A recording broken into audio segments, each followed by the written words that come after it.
अनुभव किया है और टीएमसी ने आपके सपनों को कैसे चूर चूर किया, पिछले 70 साल में यही देखा है। मैं बंगाल वासियों के कहता हूं, आपने 70 साल तक अनेकों को अवसर दिया है। हमें 5 साल का मौका दीजिए, हम 70 साल की बर्बादी को मिटा करके रहेंगे। बंगाल के मेरे भाइयों बहनों, एक बार आशीर्वाद दीजिए, एक बार आशीर्वाद दीजिए, हम अपनी जान आपकी भलाई के लिए खपा देंगे। सेवा का अवसर देखिए, हम कैसे अशोल परिवर्तन लाकर दिखाते हैं। आपके जीवन की एक एक दिक्कतों को दूर करने के लिए हम सभी दिन रात मेहनत करेंगे। यहां जंगल महाल के इस पूरे क्षेत्र में कृषि की व्यवस्थाओं को सुधारा जाएगा। इस इलाके में सिंचाई सुविधाएं बढ़ाई जाएगी। कोल्ड स्टोरेज का नेटवर्क बढ़ाया जाएगा और इसका यहां के आलू पैदा करने वाले किसानों को भी लाभ होगा। हम छोटे उद्योगों को आगे बढ़ाएंगे, उनके लिए भी सभी प्रक्रियाओं को आसान बनाएंगे। हम इस क्षेत्र में स्वास्थ्य सेवाओं को सुधारेंगे, गांव-गांव में सड़कों का विस्तार करेंगे। हम इस क्षेत्र में शुद्ध पानी की समस्या को हल करेंगे। हर घर में पाइप से साफ जल पहुंचाएंगे। हम आदिवासी वनवासी संस्कृति की रक्षा के साथ उनकी भाषा, उनके गौरव को एक नई ऊंचाई देने के लिए प्रतिबद्ध है। साथियों, मैंने ब्रिगेड मैदान में कहा था कि बंगाल का बीजेपी पर कर्ज है। बीजेपी जनसंघ से निकली पार्टी है। जनसंघ के जन्मदाता नाम की, जनसंघ जन्मदाता जन्मोदाता नाम की, जनसंघ जन्मोदाता नाम होच्छे श्यामा प्रसाद मुखर्जी। जनसंघ के जनक इसी बंगाल के सपूत थे। इसलिए अगर यहां सही अर्थ में कोई बंगाल की पार्टी है तो वो सिर्फ और सिर्फ बीजेपी है।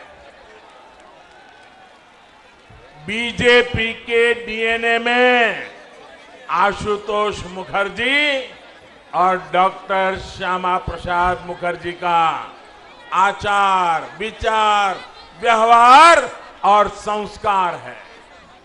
इन्हीं संस्कारों को लेकर हम बंगाल के हर क्षेत्र को विकास की नई ऊंचाई पर पहुंचाना चाहते हैं। हम सिर्फ बंगाल में कमल ही नहीं खिलाना चाहते, बल्कि बंगाल के लोगों का भविष्य उज्जवल बनाना चाहते हैं।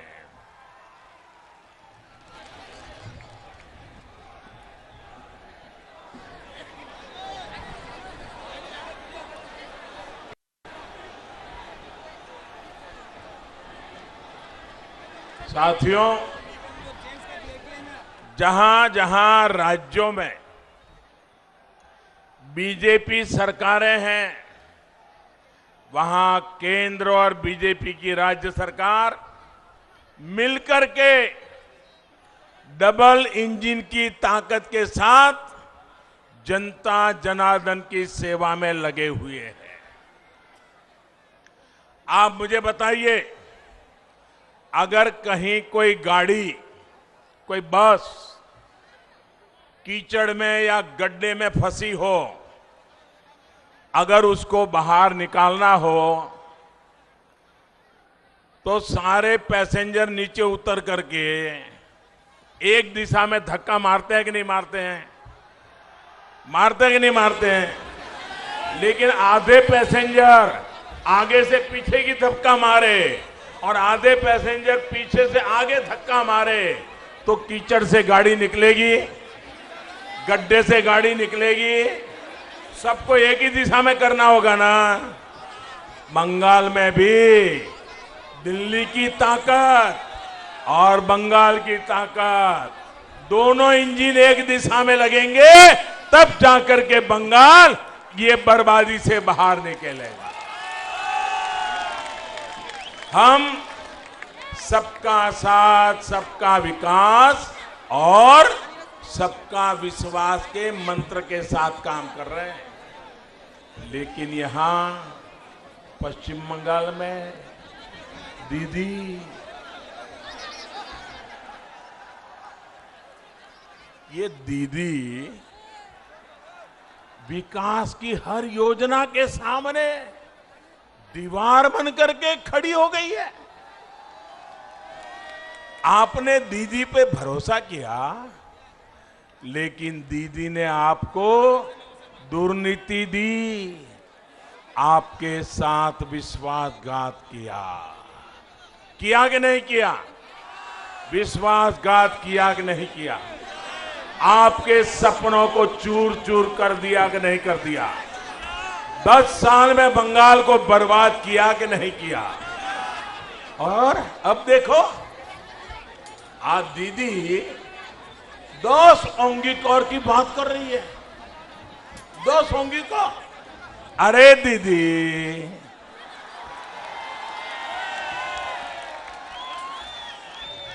बंगाल के लोगों ने आपको 10 साल सेवा का अवसर दिया था, लेकिन आपने उन्हें लूट मार से भरे 10 साल दिए। आपने उन्हें 10 साल का भ्रष्टाचार दिया। आपने उन्हें 10 साल का कुशासन दिया। साथियों, आप मुझे बताइए, यहां केंदू पत्ता बेचने के लिए भी कट मनी देना पड़ता है या नहीं देना पड़ता है? कट मनी देना पड़ता है कि नहीं देना पड़ता है? आदिवासियों को भी देना पड़ता है कि नहीं देना पड़ता है? गरीब को भी देना पड़ता है कि नहीं देना पड़ता है? मजदूर को भी देना पड़ता है कि नहीं पड़ता है? बंगाल में ये कटमनी का सिस्टम बंद होना चाहिए कि नहीं होना चाहिए?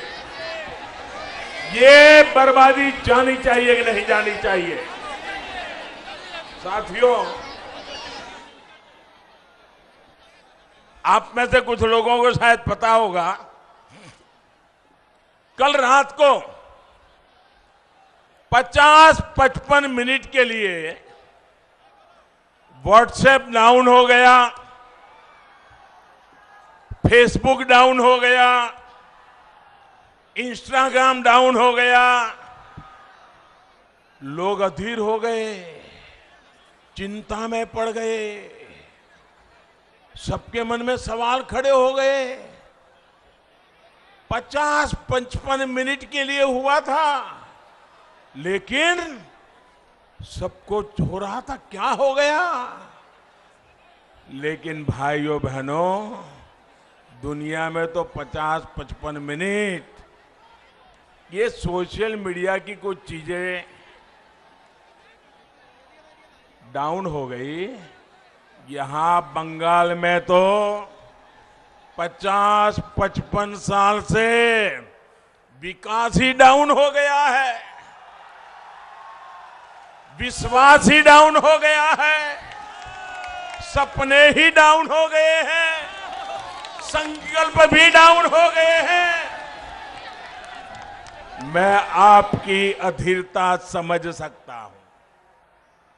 भाइयों और बहनों, पहले कांग्रेस, फिर लेफ्ट और अब टीएमसी ने बंगाल के विकास को अवरुद्ध करके रखा है।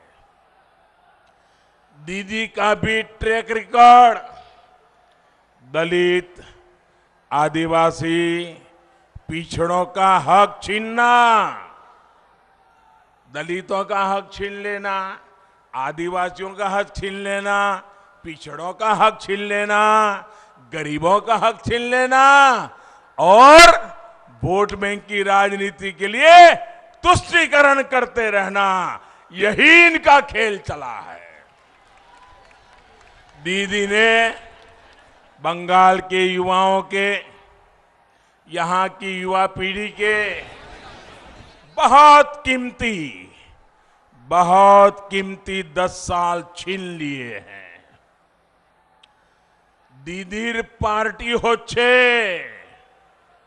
निर्ममतार पाठशाला। दीदीर पाठशालाते सिलेबस होच्छे तोलाबाजी।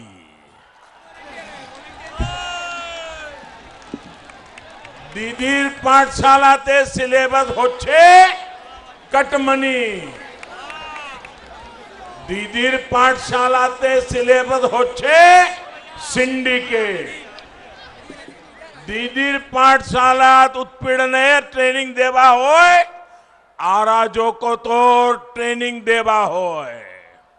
साथियों, आज पश्चिम बंगाल में शिक्षा की क्या स्थिति है, एक खड़गपुर के लोग बहुत भली भांति जानते हैं। शिक्षक भर्ती के नाम पर यहां का युवा कोर्ट कचहरी के चक्कर लगाने के लिए मजबूर है। भर्तियों के लिए जो बोर्ड, जो कमीशन बनाए गए, उन्हें भी टीएमसी काडर के हवाले कर दिया गया है।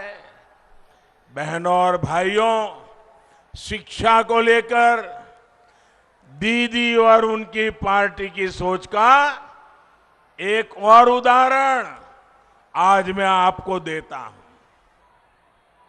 हमारे देश में 3.5 दशक के बाद, यानी करीब 35 साल के बाद नई राष्ट्रीय शिक्षा नीति लाई गई है। पूरे हिंदुस्तान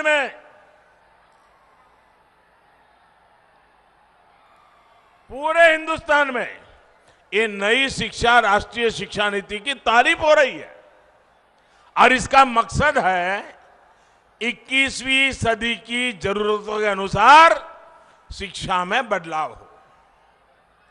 राष्ट्रीय शिक्षा नीति में शिक्षकों की ट्रेनिंग से लेकर स्किल अपग्रेडेशन तक अनेक प्रावधान किए गए हैं और इसकी एक प्रमुख बात है स्थानीय भाषाओं में पढ़ाई पर बल। टेक्निकल एजुकेशन हो, मेडिकल की पढ़ाई हो या फिर प्रोफेशनल कोर्स, इन सब में स्थानीय भाषाओं पर जोर दिया गया है। हम चाहते हैं कि गांव और गरीब का बच्चा और भी आसानी से डॉक्टर, इंजीनियर, मैनेजर, किसी कंपनी का सीईओ बन सके। आप मुझे बताइए भैया, गरीब का बच्चा भी डॉक्टर बनना चाहिए कि नहीं बनना चाहिए? गरीब का बच्चा भी इंजीनियर होना चाहिए कि नहीं होना चाहिए? गरीब की बेटी भी अपने सपने पूरे कर सके, ऐसी व्यवस्था होनी चाहिए कि नहीं होनी चाहिए? लेकिन भाषा के कारण उसके सपने चूर चूर हो जाते हैं। हमने कहा है गरीब का बच्चा भी डॉक्टर बन सके, उसलिए उसकी भाषा में हम पढ़ाएंगे और उसको डॉक्टर बनाएंगे। लेकिन दीदी को तो इसका भी विरोध है।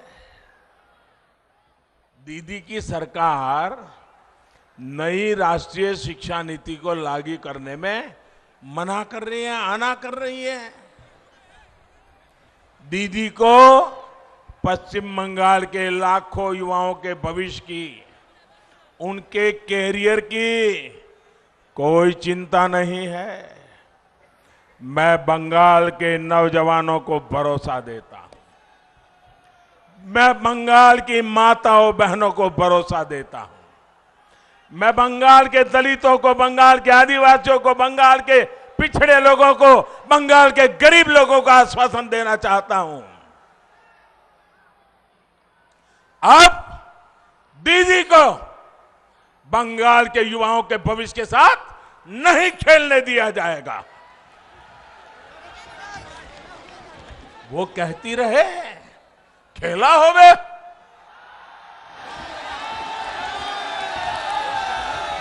लेकिन पूरा बंगाल आज कह रहा है, ये हमारा पश्चिम बंगाल आज कह रहा है, खेला शेष होवे, विकास आरंभ होवे। साथियों, आज दीदी से पश्चिम बंगाल के लोग 10 साल का हिसाब मांग रहे हैं, लेकिन जवाब देने के बजाय दीदी उन पर अत्याचार कर रही है। आज हर बंगालवासी कह रहा है, दीदी के तो बोलछी किंतु उन्हीं सुनेछन ना।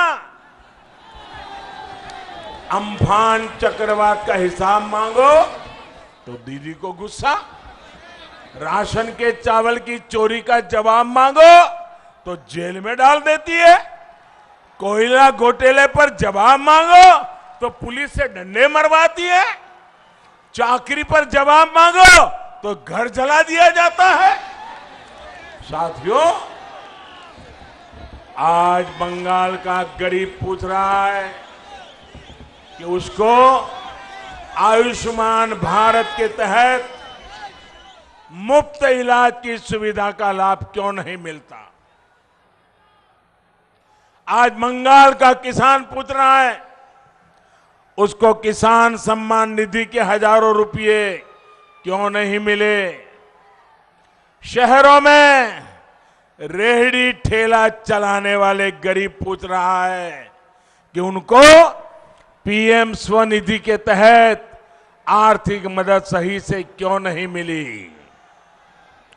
आज बंगाल की बहनें पूछ रही हैं कि हर गल जल पहुंचाने के लिए टीएमसी सरकार को जो पैसा दिया था, दिल्ली से पैसा भेजा था, वो पैसा तिजोरी में रख करके क्यों बैठ गई। आज बंगाल का गरीब पूछ रहा है, क्यों ममता सरकार ने लाखों गरीबों को पक्के घर से वंचित रखा। केंद्र सरकार की तरफ से बीते वर्षों में बंगाल के लिए 33 लाख पक्के घर स्वीकृत किए गए हैं। इनमें से लाखों घर अब भी पूरे नहीं हो पाए। दीदी को लगता है कि इन सब योजनाओं का फायदा अगर लोगों को होगा तो लोग मोदी को आशीर्वाद देंगे। अरे दीदी, आपको मोदी को क्रेडिट नहीं देना था तो मत दीजिए, लेकिन अपने गरीब के पेट पर लात क्यों मारी। आपने रेहड़ी पटरी वालों के पेट पर लात क्यों मारी। बहनों और भाइयों, गरीब का जीवन तब सुधरता है जब जीवन और कारोबार दोनों सरल होता है, रोजगार के अवसर बनते हैं। खड़गपुर सहित पश्चिम बंगाल के अनेक शहरों में आत्मनिर्भर भारत के महत्वपूर्ण सेंटर बनने की भरपूर संभावनाएं। इन संभावनाओं पर भी टीएमसी सरकार ने लगातार चोट पहुंचाई है, प्रहार किया है। एक तरफ देश निरंतर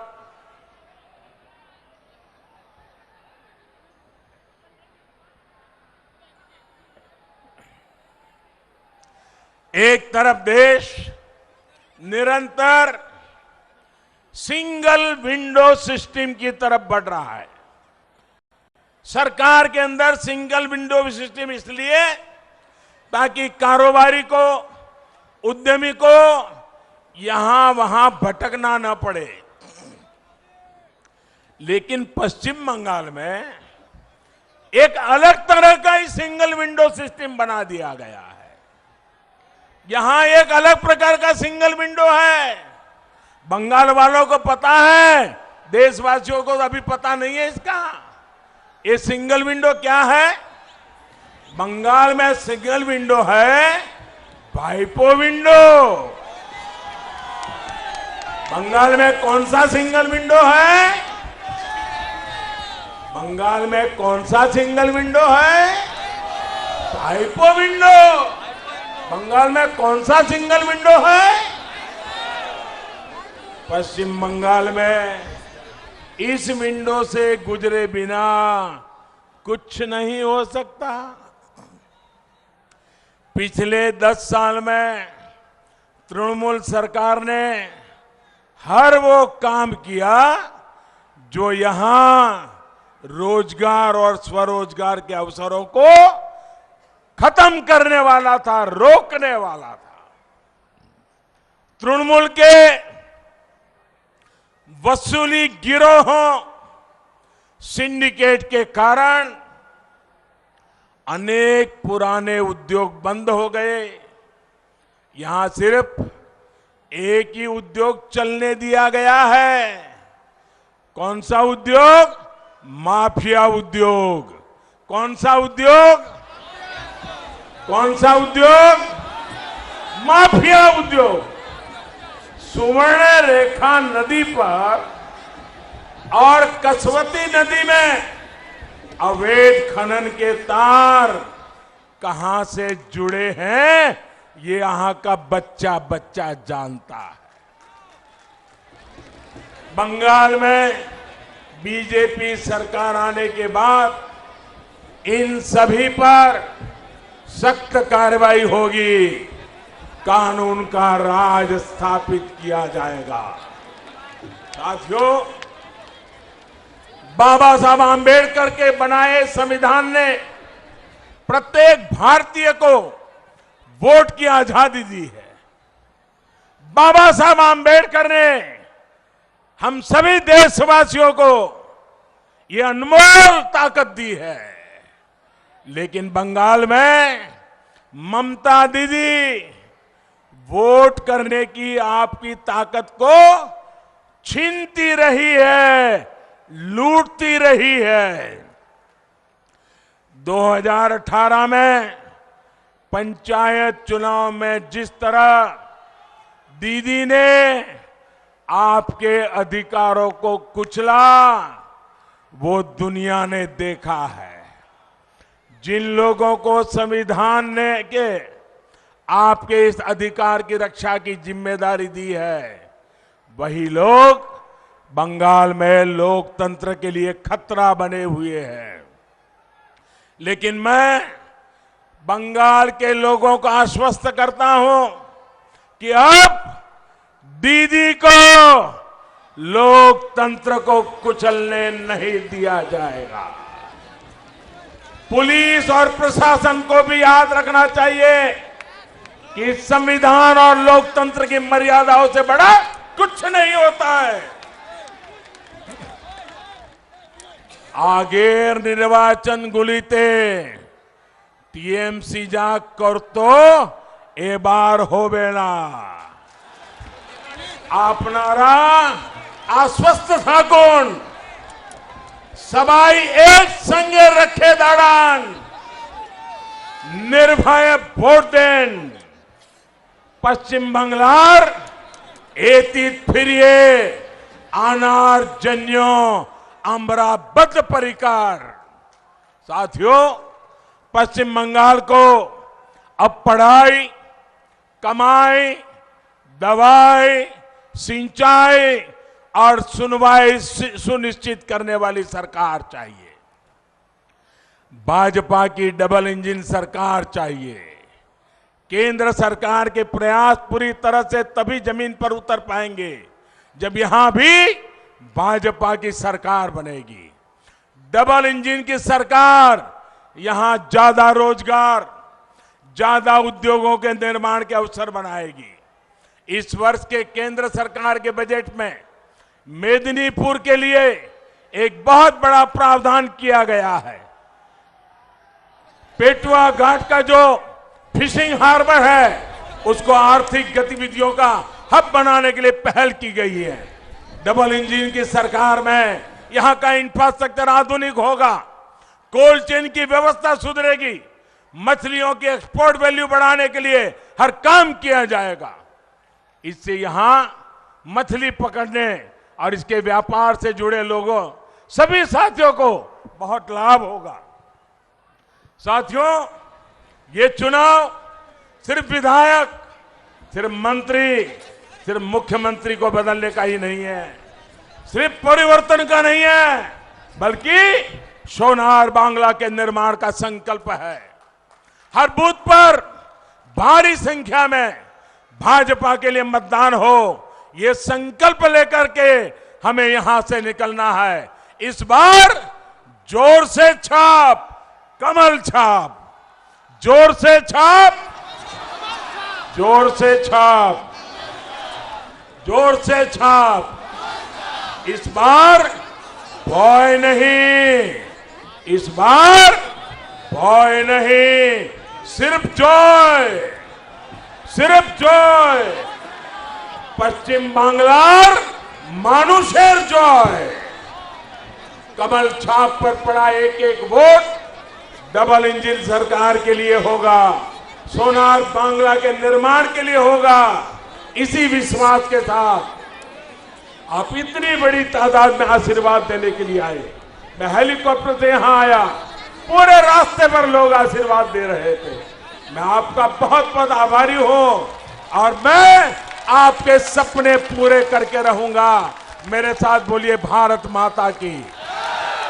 दोनों मुट्ठी बंद करके पूरी ताकत से बोलिए भारत माता की, भारत माता की, भारत माता की, भारत माता की, भारत माता की, भारत माता की। बहुत बहुत धन्यवाद।